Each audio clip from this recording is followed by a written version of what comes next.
Welcome back to the Director's Garage. I am your host and resident idiot, Michael, and today we have a blind What's in the Box from Linsoul. But first, let's take a look at a new headphone. It's a drool-worthy headline. Audeze. Now, I have to confess, I've never owned an Audeze product, and to be honest, I still have problems pronouncing the name forever.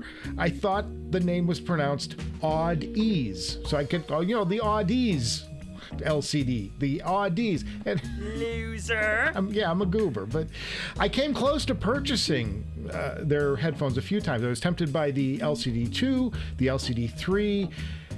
In the end, I bought the HE-1000 instead, and later the HE-1000 V2. Both are purchases I don't regret. They were fantastic headphones, spectacular detail retrieval, soundstage, all that. But Audeze has announced a new product that's in that drool-worthy area, and it's an electrostatic. They call it the CRBN, or carbon. I mean, why call it the carbon when you can remove a few vowels and confuse the hell out of everyone? In fact, if you have to note in the description how to pronounce your jumble of letters, yeah, it's a fail. None of this is new to Audeze or Audeze to me. Hey! They claim this headphone represents the biggest technical advance in electrostatic headphone in decades. Nice. That's a pretty big brag. The change, they say, is in the diaphragm. So let's quickly review how an electrostatic works. A nano-thin film is placed between two perforated metal plates. Those are called stators. The diaphragm is coated with a conductive surface, and it's charged positive.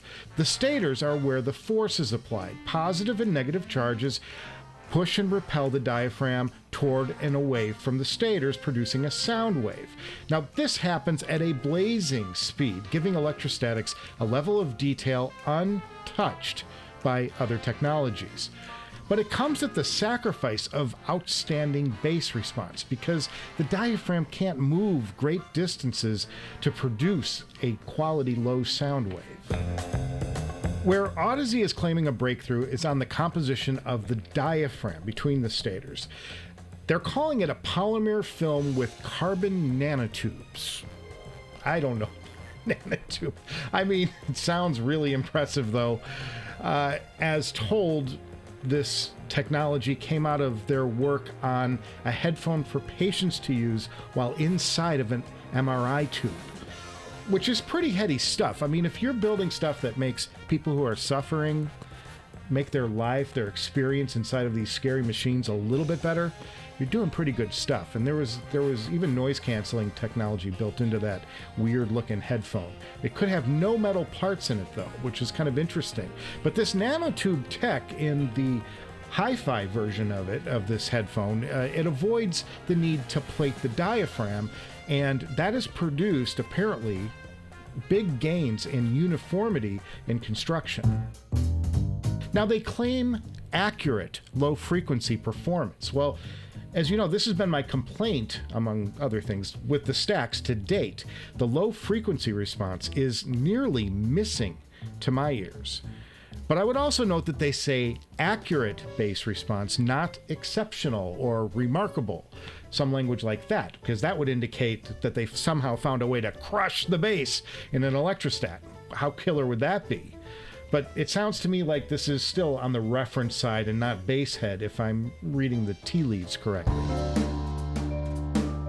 Now this weighs in at just 300 grams, which is a featherweight for an Audeze product. Holy moly! But there's nothing featherweight about the price. It's $4,500, which puts them below two of the top planar magnetics, the Susvara and the Abyss, but still way up there in the cost tree. But really, this is a smart build for Audeze to make from my point of view. The high-end electrostatic headphone category is dominated by stacks, which, as I mentioned, subpar bass response, and it suffers from a toy-like construction. It's made out of brittle plastic, so a much more polished version of an electrostatic that's easily driven and amps up the bass response 2 words, yes, please. And that is your headline for today. Now, on to the business at hand, and that's this package right here from the fine folks at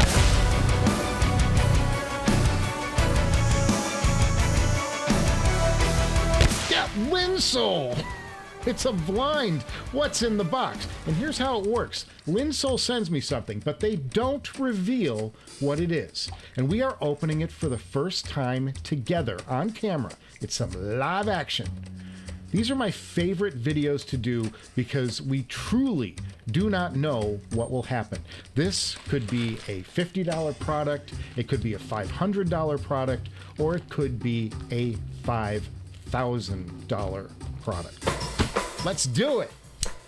I went to a party last Saturday night. I didn't get laid. I got into a fight. Got that one? That's Lita Ford, Kiss Me Deadly, 1988, folks, 1988. I love the anticipation of what's going to be inside. I think it's the new of it, but this is something new, and this is something I haven't seen before. Okay, we got bubble wrap. All right, it looks like we're getting down to something here, and we've got ourselves a Thieaudio product, a Thieaudio product. Thieaudio. Do you guys know? And this has no... It's a mystery box. I double-crossed you. And you know I'm a huge fan of Thieaudio. I did their Legacy 4.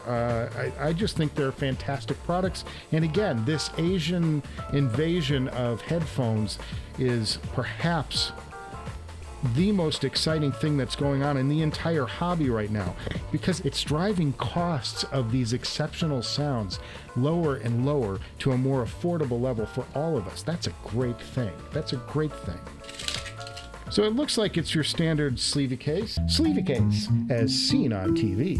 So let's start unsliding, and it looks like, okay, we've got ourselves, here's a first level, and it's another box inside of a box. The mystery never ends. Okay, this one just slides out, I can tell right now. So this might be a reveal. Are you ready?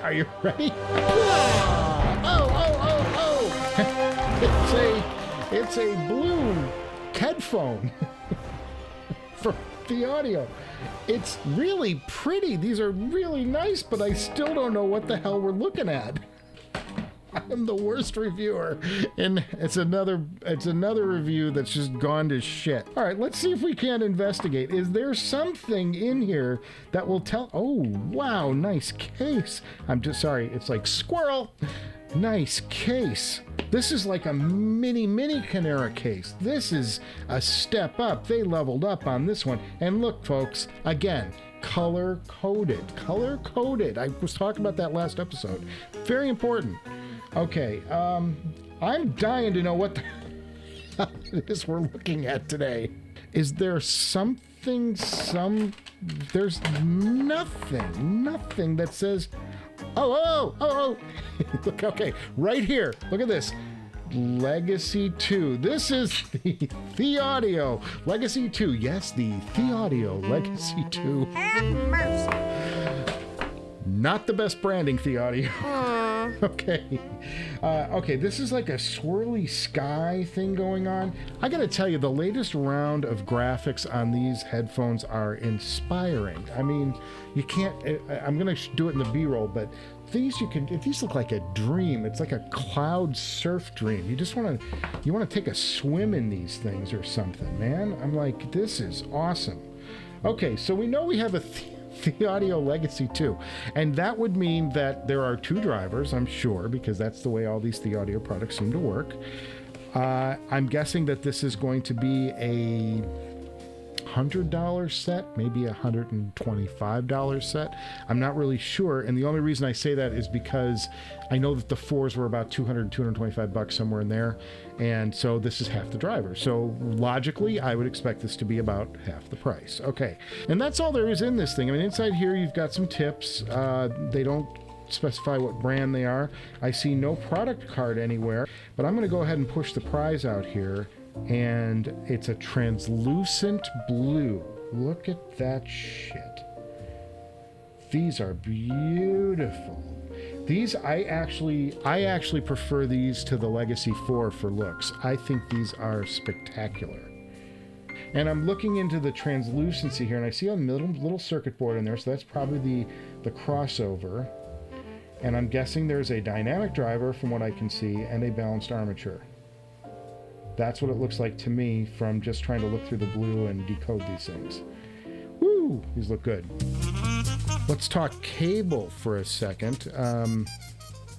Really nice. This is a 4-weave down to a 2-weave, but there is some substance here. I mean, I'm looking at the cable here. This is really nice. This is a nice tight weave, and it's 4 down to 2 with a very attractive aluminum joiner thing here. So there you go, yoke, whatever you want to call it. I'm going to go to my TENNMAK turbos for this. The turbos have worked fabulous in all Thieaudio products to date. I see no reason to change. They sound fabulous. You can see them in the description below. That's an Amazon link. Anything you click on that link and put in your cart helps the Director Garage stay afloat because we're losing money by the day here. So let's put these in. And these fit just like any other Thieaudio product. They feel great. They're very comfortable. They're very small. They're very light. Blah, blah, blah, blah, blah. Lather, rinse, repeat. All Thieaudio products fit fantastic. And that's a good thing, but I'm like, there's no news here. Okay, what I'm interested in today is the new mix of the George Harrison album, All Things Must Pass album. What they did was they kind of despectrified it a little bit. Now, Phil Spector did the original mix, and he has a specific sound. It was called the Wall of Sound. And if you've not heard the Wall of Sound or are unfamiliar with the Wall of Sound, go ahead and look it up sometime. Because it is a specific thing that he used to do by crushing sort of the top end and the low end. It pulls out a lot of dynamic range, and what they did with this pass was sort of despectrify it a little bit. Still has some of the characteristics of the original mix, but it is more of an audiophile frequency response. I've been enjoying this for several hours. I was playing it all morning. Ooh. There's a remarkable bass kick on this right out of the gate. Oh, these are beautiful. My initial thought is this is right in the Moondrop Starfield and Aria territory with a deeper bass, probably a bass more on the Starfield side of things than the Aria side of things. It sounds fantastic. Boy, Thieaudio nailed the tuning on this one. I'm going to flip now to My Sweet Lord, one of my favorite. And I love how this new mix really expands out the sound. It's less AM radio friendly and more FM radio friendly, if you will. You've got the strumming guitars have a nice bright top on them, and then you've got the slide guitar coming in and out. Wow. This is a winning combination. I don't know if it's just this album, if I'm going to get more when I go to different stuff, what it's going to sound like, but it's a winning combination out of the gate. There's a lot about this I just really like.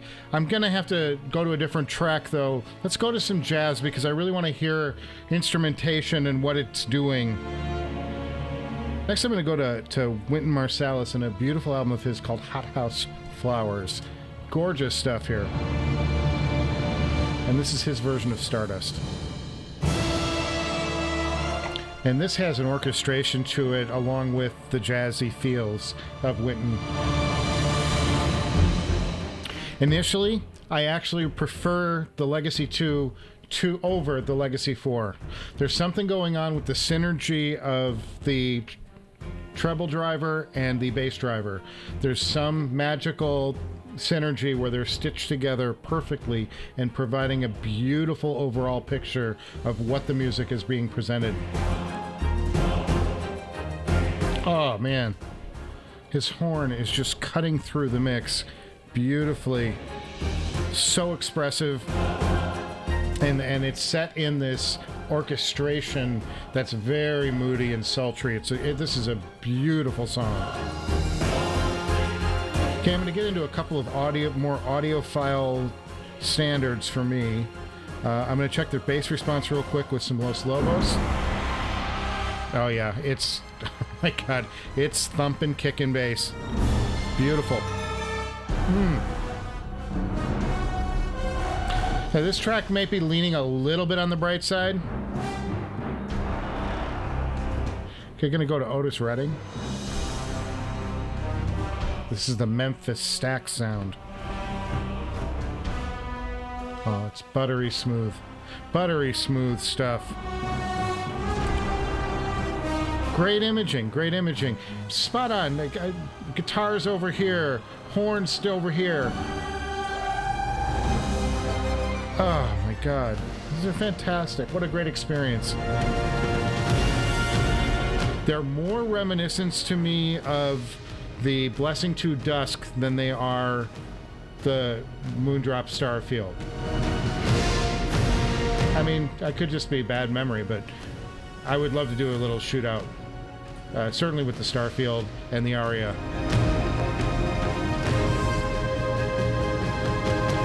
This is Fleetwood Mac, their first album with the Buckingham Nicks lineup, just self-titled, and Rhiannon. The bass is just driving low.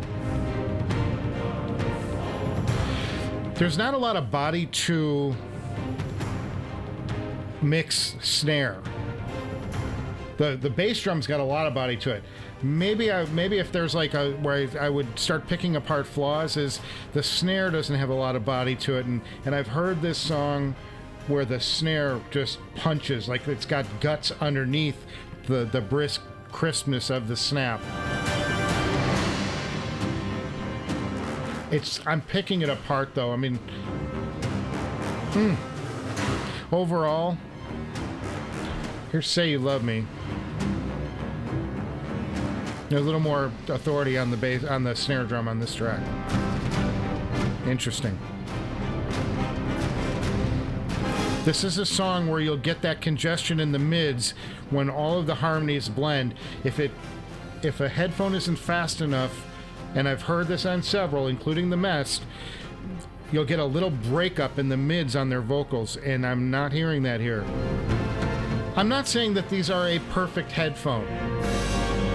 I can hear like they edge a little bit on the shouty side along the treble edge, but I have a feeling I know what these cost, and at this price, there is so much this headphone is getting right. I don't have a right to bitch. All right, I'm going to stop because this just keeps getting better and better. Wow.